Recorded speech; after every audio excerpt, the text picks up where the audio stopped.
Ce sont des choses que l'Éternel veut que toi, tu puisses entrer en contact avec Dieu.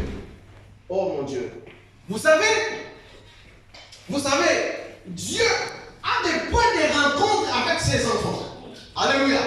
Il y a des points de rencontre que Dieu attend de toi pour que toi tu puisses être là, pour que Dieu puisse déclencher quelque chose. Alléluia. Alléluia. Est-ce que vous êtes d'accord avec moi?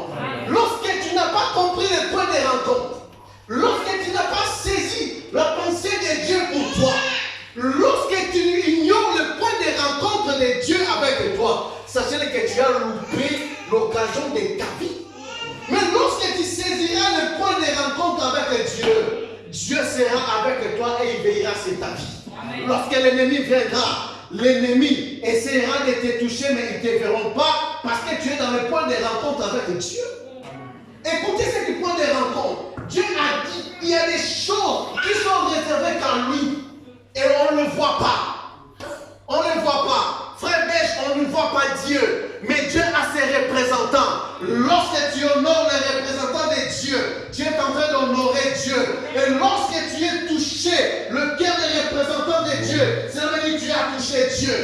Dieu a dit à Moïse, il a dit à Moïse ceci, lorsque les enfants d'Israël, comme je te parle maintenant, il a dit, parle à mes enfants, lorsqu'ils entreront, lorsqu'ils travailleront, lorsqu'il touchera quelque chose, qu'est-ce que la Bible dit, ma fille? Vous apporterez au sacrificateur une gerbe prémisse de votre moisson. Vous apporterez au sacrificateur. Alléluia. Amen. Il y a des sacrificateurs qui existent. Il y a des sacrificateurs que Dieu a établis. Dieu a dit dans ses lois, lorsque vous entrerez, vous apporterez les gerbes de vos prémices à son sacrificateur. Alors on a expliqué déjà la prémisse. Lorsque tu as touché ta prémisse, tu dois les ramener où? Chez les sacrificateurs. Alléluia. On ne ramène pas la prémisse chez toi-même. Quand tu prends la prémisse, tu le bouffes toi-même, tu es tenté d'être égaré. Tu as perdu le point de repère avec Dieu. Mais lorsque tu prends la prémisse, tu ramènes chez les sacrificateurs, tu as ouvert ton point de repère avec l'Éternel. Les points de repère existent. Dieu a un endroit qui t'attend. Alléluia. Lorsque tu as loupé cet endroit-là, ta délivrance deviendra. Au bien aimé, la délivrance est entre la main de Dieu. Tu as longtemps venu à l'église, mais tu n'as pas compris le principe de Dieu. Mais lorsque tu comprendras le principe de Dieu, Dieu viendra à ton secours. Même si l'ennemi de ta famille, même si le sorcier de ta famille devient 15 000 fois sorcier, sachez-le bien que ton Dieu, ton Éternel, s'élèvera toujours les derniers pour que toi tu puisses avoir la victoire. Il a dit, lorsque vous prendrez la prémisse, vous allez ramener chez l'Éternel. Cela veut dire quoi? Quand tu as touché les biens, la première chose de ta vie, tu as commencé à travailler. Tu as compris que ça, c'est grâce à Dieu. Voilà pourquoi je dois aller chez mon Dieu pour lui dire que voilà ce que j'ai reçu. Et lorsque tu as mis Dieu en première position, sachez que l'Éternel aussi te mettra en première position. Amen. Mais lorsque tu ne mets pas Dieu en première position, ta vie sera en désordre parce que toi, tu n'as jamais mis Dieu en première position. Est-ce que vous me comprenez, l'église? Si tu ne comprends pas ces choses, eh bien aimé, tu vas commencer à tourner en rond dans ta vie. Mais lorsque tu comprends déjà la base, Dieu ouvrira une porte pour que tu puisses sortir. Mais lorsque tu ne comprendras pas, tu resteras jour et nuit. Voilà pourquoi il y a beaucoup de chrétiens qui prient. J'ai commencé à prier pendant 15 ans, 20 ans. Je ne vois pas la main de Dieu. Oui, parce que tu n'es pas dans le principe de Dieu. Dieu peut te faire grâce, oui. Mais lorsque tu es dans le principe de Dieu, écoutez une chose. Quand nous allons dans les gares, et qu'est-ce que nous avons l'habitude de voir? Alléluia. Les trains.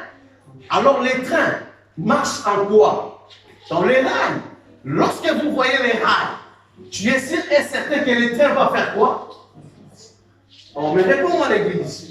Lorsque vous avez vu les rails, cela veut dire quoi? Le train va faire quoi?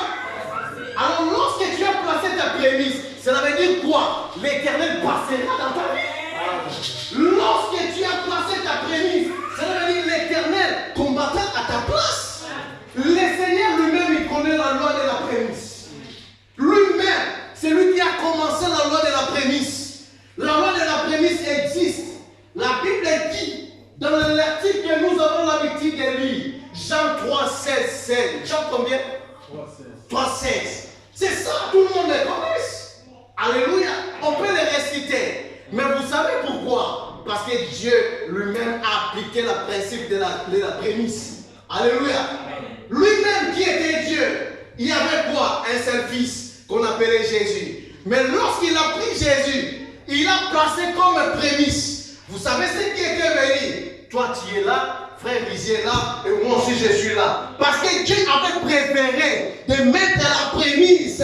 Or la prémisse ça fait quoi? La prémisse produit. Amen. Amen. Lorsque tu as mis la prémisse, la loi de la prémisse va produire. La Bible dit, si je ne me trompe pas, un homme qu'on appelait Élie, lorsqu'il était à l'univers de Sarepta, l'univers de Sarepta était là. Il avait seulement une petite farine avec une petite huile. C'est ça qu'il est resté. Lorsque l'homme de Dieu est venu, il a regardé ce qu'il avait en main.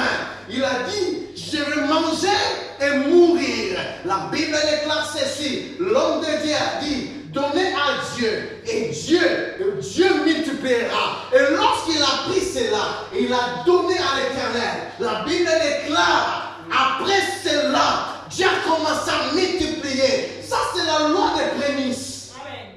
La prémisse, c'est quelque chose qui vient de Dieu. La prémisse, c'est que